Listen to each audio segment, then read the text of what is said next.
being moved out of Birmingham jail after 2 wings were seriously damaged.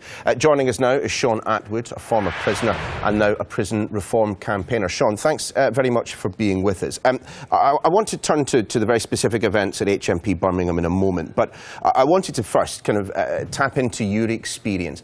How does a prison go from a place of controlled chaos to the scenes that we saw taking place at Birmingham yesterday, where the authority figures completely lose control and those who should be in their care essentially end up running the prison?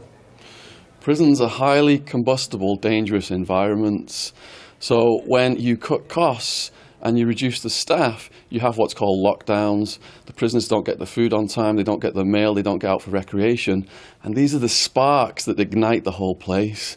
So when you bring these private prisons in, and some of them pose as saviours, saying that they're going to do a good quality service at less than the price, at the end of the day, the bottom line is you only get what you pay for. And what we've seen is a direct consequence of that. I agree entirely with the Prison Officers Association.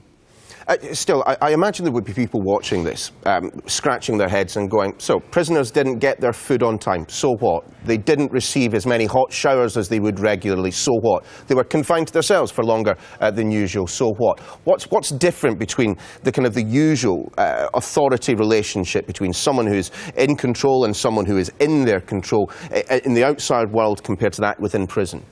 What happens is the pressure builds up over time. These little things like the mail, the chow, the recreation might seem insignificant, but when you cut the staff and the prisoners start getting treated like animals, then they're going to start behaving like animals. And at the slightest little thing then, that's how riots ignite. And to an extent, one imagines, even in a Category B prison, the length of sentence that some of those who would have been in there, that would have been a factor as well, that for some people, given the fact that they're not going to be out for 1, 2, 3 decades, if at all, you know, they've got very little to lose in situations such as that. That's the factor. It's the time of the year. Suicides peaks at around Christmas. And right now in the UK prison system, murder and suicide are both at an all-time high. Speaking to the Prison Officers Association about HMP Birmingham specifically, the idea that 30 prison officers have left their posts in just the past few weeks, I mean, was this a disaster waiting to happen on the basis of that? Absolutely. If the staff are resigning like that en masse, they're basically saying this is a completely dangerous environment. We don't want to be putting our lives on the line. So it says it all right there. Of course, any time we have riots such as this, we all tend to focus on the short-term solutions, the moving away of the prisoners that were involved in all of this. But, I mean, is there an opportunity for us now to have a proper look at the way in which we run prisons in this country and perhaps try something a little different? Why are we following the American model of privatisation and tough drug laws? If you look around the world right now, Holland are closing their prisons down. Portugal have halved their heroin addicts. And these are all the countries that have got a sensible drug policy. Second highest offence category in the UK are drug offences. If we decriminalise drugs, prisons would empty and none of this would be happening.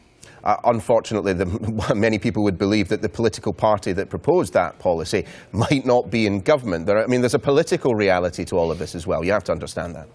I do understand the political reality, but it doesn't make any sense whatsoever. The US has spent $6 trillion of taxpayers' money on a war of drugs. They've got 1 in 100 adults in prison right now. They've got 25% of the world's prison population. How should the prison service recruit at the moment? I mean, frankly, if you were sitting at home watching, listening to this, listening to the interviews we've done today and yesterday about what's taking place in our prisons at the moment, I mean, it must be very, very difficult to get people to do that job. They've got to offer them the right salary, but the private prisons, they want to maximise their profits, so they're offering reduced salaries, and that's just bringing in the wrong kind of people. Shaun Attwood, thanks very much for joining us. Oh, you're welcome.